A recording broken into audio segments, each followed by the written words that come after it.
Hi, I'm Tim Rader, and this is He Always Gets His Man, and we would like to introduce the pulverizer. So to start, I would like for you to envision your house on the side of a snowy mountain. And right next to that mountain, there is snow that's building up, and it just keeps building up more and more.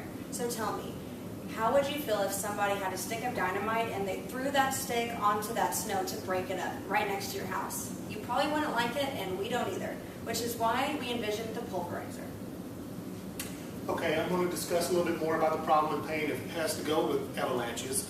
And to begin, I mean, it causes, as far as economic and has to do with property damage of almost $900 million. You know, it's working towards $1 billion every year. I mean, and it affects more than 70,000 people. It's killed more than 3,600 people a year. It's just, I mean, it's a real problem. And then on the flip side of the other side of it is the process problem. I mean, it's just inefficient. It's not controllable. They're just throwing a stick of dynamite on there and hoping it does what they want it to do. And I mean, it's just an unsafe process, and it's just destructive. Again, we're throwing dynamite. It's not a controlled thing. I mean, even though they're trying to make it be. But again, it's a little costly. Now, I'll describe exactly what the pulverizer is a little bit. It was we came up with the idea from a military patent that they have done that they actually use themselves. It is a cone-shaped node that they shoot into the ground, and when they shoot this into the ground, they were intending it to break up enemy bunkers. That way, to help protect their soldiers as they were coming into certain areas. That way, they wouldn't have to worry about an enemy soldier coming out and killing one of their soldiers or hurting someone. Now, the way we would use that is in the same premise, but in a little different way. We adjusted it for our purposes.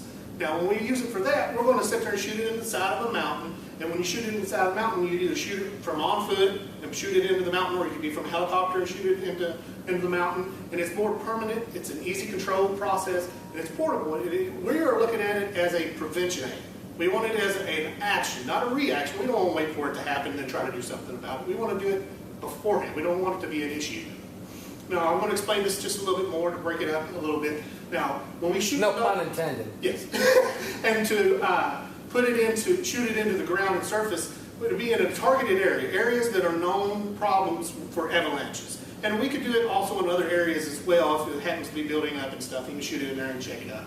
But it's just a simple process of shooting the node into there, and it's in there permanently. If it starts building up, then you push the button and break up the snow.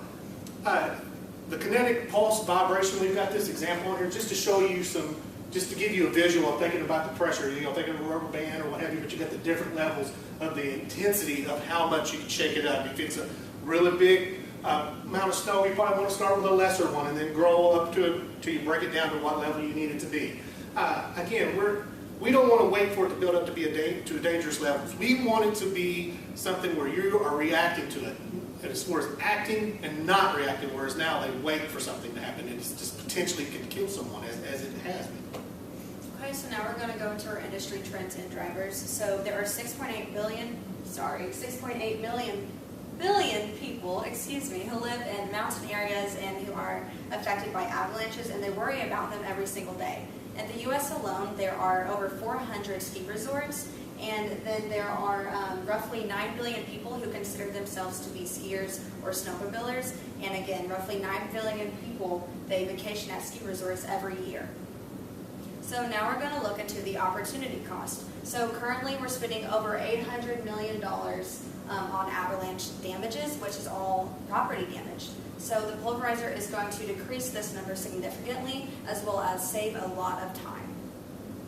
So we're going to go into the competitive advantage and explain what they are currently doing to aid the avalanche process. So they are using artificial triggering, which is also known as dynamite. So they wait for snow to build up, and then they go and they toss a stick of dynamite on that area, and then it causes an explosion, and it's very destructive and unsafe.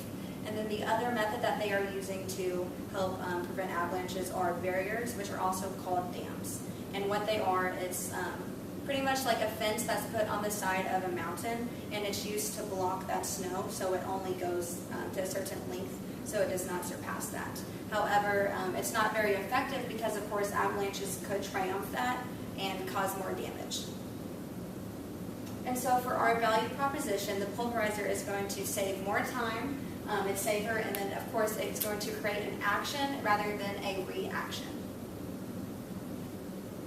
And in conclusion, we just think this is a much better process. It's better than using the dynamite. And why would you want to buy something that is safer? It saves time, money, and it also could save lives. Thank you.